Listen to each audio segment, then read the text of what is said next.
வணக்கம் அன்பு மக்களே. இந்த பதிவில் நாம் பார்க்க இருப்பது மேஷ ராசியில் புதன் பகவான் சஞ்சாரம். இதனால் மேஷம், ரிஷபம், கன்னி, விருச்சிகம், கும்பம், மீனம் ஆகிய இந்த 6 ராசிக்காரர்கள் பண கஷ்டத்தால் அதிக பாதிக்கப்படக்கூடிய சூழல் இருக்கிறது. ஆகவே ஜாக்கிரதையாகவும் கவனமாகவும் உங்களுடைய செயல்பாடுகள் இருக்க வேண்டும். மேஷ ராசியில் புதன் பகவான் மே மாதம் பயிற்சியாகி இப்போது பயணத்தில் இருக்கிறார். இந்த புதனின் சஞ்சாரத்தால் சில ராசி மக்கள் சில நிதி பிரச்சனைகளை சந்திக்க நேரிடும். சில ராசி மக்கள் இந்த பயிற்சியின் காரணமாக நிதி வளத்தை பெறுவார்கள். மற்றவர்கள் நிதி சிக்கல்களை சந்திக்க நேரிடுகிறது.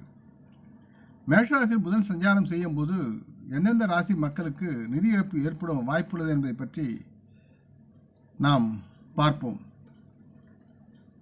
மேஷராசி புதன் சஞ்சாரம் மேஷம், ரிஷபம், கன்னி, விருச்சிகம், கும்பம், மீனம் ஆகிய இந்த 6 ராசிக்காரர்கள் பண கஷ்டத்தால் பாதிக்கப்படலாம். மேஷம், உங்கள் 3வது மற்றும் 6ஆம் வீட்டிற்கு அதிபதியாக இருக்கும் புதன் பகவான் இப்போது உச்ச வீட்டில் சஞ்சரிக்கப் போகிறார். இதன் விளைவாக உங்கள் பணியிடத்தில் அதிக லாபம் பெற முடியாமல் போகலாம். நீங்கள் எதிர்பார்த்த ஆதாயம் உங்களுக்கு கிடைக்காமல் இருக்க வாய்ப்புகள் அதிகமாக இருக்கிறது. மேலும் உங்கள் செலவுகள் சற்று அதிகரித்து உங்கள் தேவைகளை பூர்த்தி செய்ய முடியாமல் நீங்கள் கடன் வாங்கக்கூடிய சூழல் இருக்கிறது. அல்லது கடனால் பின்னால் துன்பப்பட வேண்டிய சூழல் இருப்பதால் அதில் இறங்கவும் உங்களுக்கு மனம் இருக்காது. இது தவிர நீங்கள் சில பணப்பற்றாக்குறையை சந்திக்க வேண்டியிருக்கும். பணம் தொடர்பான விஷயங்களில் சில சிரமங்களை சந்தித்து சிரமப்படுவீர்கள். ஆகவே சற்று எச்சரிக்கையுடன் இருந்து நீங்கள் செயல்பட வேண்டும் என்று கேட்டுக்கொள்கிறேன். ரிஷபம், புதன் உங்கள் 2வது மற்றும் 5ஆம் வீட்டுக்கு அதிபதியாக இருக்கிறார். இப்போது உங்கள் 12ஆம் வீட்டில் சஞ்சரிக்கிறார். மேஷ ராசியில் புதன் சஞ்சாரம் செய்யும் போது நீங்கள் உங்களுடைய ஆதாயத்தில் வெற்றி பெறுவது சற்று கடினமாக இருக்கும். நீங்கள் முன்னேற வேண்டுமானால் பல தடைகளை நீங்கள் கடக்க வேண்டியிருக்கிறது. மேலும் உங்கள் தொழிலில் நீங்கள் சாதகமான முடிவுகளை பெற இந்த நேரத்தில் வாய்ப்பு இல்லை. உங்கள் பணியிடத்திலும் வேலை செய்யும் இடத்திலும் நீங்கள் சில நேரங்களில் தோல்வியை சந்திக்க நேரிடும் மற்றும் அதனால் உங்கள் நிதி நிலையையும் பாதிக்கும். ரிஷபராசி மக்கள் இந்த பயிற்சியால் பண இழப்பை சந்திக்க நேரிடும். பணம் தொடர்பான விஷயங்களில் சற்று எச்சரிக்கையாகவும் கவனமுடன் இருப்பது மிகவும் நல்லது. சிந்தனையோடு செயல்பட்டால் இழப்புகளை நீங்கள் தவிர்க்கலாம். இல்லையென்றால் நீங்கள் சில இழப்புகளை சந்திக்க வேண்டியிருக்கும். அடுத்து கன்னிராசி. கன்னிராசி மக்களுக்கு முதல் மற்றும் 10ஆம் வீட்டிற்கு அதிபதியான புதன் இப்பொழுது தங்கள் 8ஆம் வீட்டிற்கு மாறுகிறார். இந்த போக்குவரத்து உங்களுக்கு சாதகமற்றதாக இருக்கும். கன்னிராசி மக்களுடைய பொறுப்புகள் அதிகரிக்கும் மற்றும் உங்கள் குடும்பத்தின் தேவைகள் நிறைவேற்ற சிரமப்பட வேண்டிய சூழலும் இருக்கிறது. அதே நேரத்தில் கடன் அல்லது கடன் வாங்க வேண்டியிருக்கும் சூழலும் இருக்கிறது. ஆகவே முடிந்தவரை இருக்கும் பணத்தை கொண்டு சிறப்பாக வாழ்வது எப்படி என்று பாருங்கள். உங்கள் பொறுப்புகள் அதிகரிப்பதால் நீங்கள் மன அழுத்தத்திலும் பதற்றத்திலும் இருக்கலாம். ஆகவே எக்காரணம் கொண்டும் கடன் வாங்காமல் வாழ்வது எப்படி என்று சிந்தித்து செயல்பட உங்கள் வாழ்வு உங்களுக்கு இனிமையாக இருக்கும். அடுத்து விருச்சிகம். விருச்சிக ராசி மக்களுக்கு புதன் பகவான் 8 மற்றும் 11ஆம் வீட்டிற்கு அதிபதியாக உள்ளார்.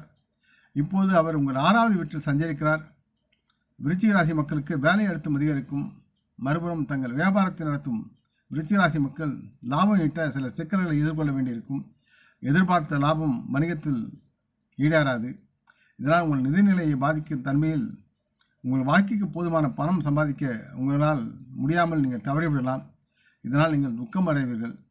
உங்கள் தேவைகள் மற்றும் பொறுப்புகளை பூர்த்தி செய்ய உங்கள் செலவுகளை நீங்கள் குறைத்து கொள்ள வேண்டும். இல்லை என்றால் கடன் அல்லது கைமாற்று வாங்க வேண்டியிருக்கும். இதன் காரணமாக உங்கள் நிதி சுமை கணிசமாக அதிகரிக்கும் என்பதை உணர்ந்து நீங்கள் செயல்பட வேண்டும். அடுத்து கும்பம். கும்பராசி மக்களுக்கு புதன் உங்கள் 5ஆம் வீட்டின் 8ஆம் வீட்டிற்கும் அதிபதியாக இப்போது 3வது வீட்டிற்கு மாறுகிறார். மேஷ ராசியில் புதன் சஞ்சரிப்பதால் கும்பராசி மக்களுக்கு தங்களது முன்னேற்ற பாதையில் பல்வேறு பிரச்சனைகள் ஏற்படக்கூடிய சூழல் இருக்கிறது. மறுபுறம் பார்த்தால் உங்கள் வாழ்க்கையின் பல எதிர்மறையான விளைவுகளை நீங்கள் தொட வேண்டிய சூழலும் சந்திக்க வேண்டிய சூழலும் இருக்கிறது. தங்களின் தொழிலை நடத்தி வரும் கும்பராசி மக்கள் அதில் கவனமின்மையால் நஷ்டத்தை சந்திக்க நேரிடும். இந்த காலகட்டத்தில் உங்கள் செலவுகள் அதிகரிக்கும் வாய்ப்புகள் அதிகமாக இருக்கின்றன. ஆகவே சற்று கவனமுடன் தொழில் நீங்கள் நலமுடன் செயல்பட்டால் உங்களுடைய வருமானம் உயரும்.